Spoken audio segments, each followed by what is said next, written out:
Bonjour à tous, je m'appelle Sarah, j'ai 18 ans et je suis de plus en plus attirée par la littérature française, mais je sais que malheureusement beaucoup, notamment les jeunes, n'aiment pas lire de classiques parce qu'ils ont l'impression de perdre du temps et ils trouvent cela ennuyeux.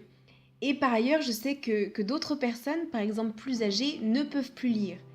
C'est pourquoi j'ai décidé de créer cette chaîne YouTube sur laquelle je posterai assez régulièrement des vidéos dans lesquelles je lirai un extrait de romans de la littérature française. Ainsi, la lecture d'une œuvre s'étalera sur plusieurs vidéos.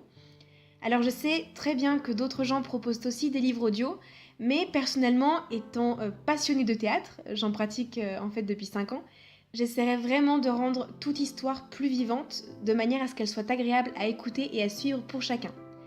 Pour cela, j'ai besoin d'avoir votre avis concernant le choix de mon premier livre, tout d'abord, et ensuite la durée de chaque vidéo, 20 minutes me semblant adaptées à la capacité de concentration de chacun. Donc voilà, je reste ouverte à vos propositions, et n'hésitez pas à vous abonner pour m'accompagner dans cette nouvelle aventure, ainsi qu'à partager autour de vous. Je terminerai enfin en soulignant qu'il n'est jamais trop tard pour aimer la littérature, moi-même l'ayant en fait réellement découverte et appréciée l'année dernière seulement, grâce à mon professeur de lettres en prépa littéraire. Donc voilà, j'espère vous retrouver bientôt et j'attends avec impatience vos retours.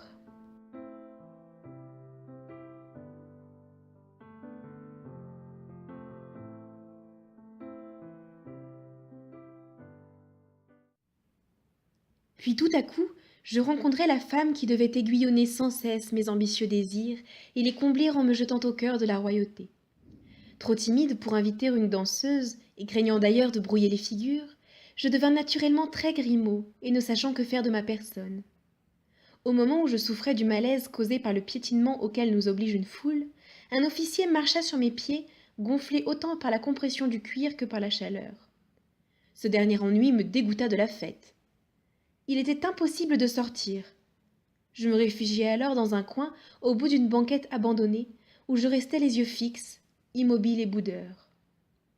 Trompée par ma chétive apparence, une femme me prit pour un enfant prêt à s'endormir en attendant le bon plaisir de sa mère, et elle se posa près de moi par un mouvement d'oiseau qui s'abat sur son nid. Aussitôt, je sentis un parfum de femme qui brilla dans mon âme, comme y brilla depuis la poésie orientale. Je regardai ma voisine, et fus plus éblouie par elle que je ne l'avais été par la fête. Elle devint toute ma fête.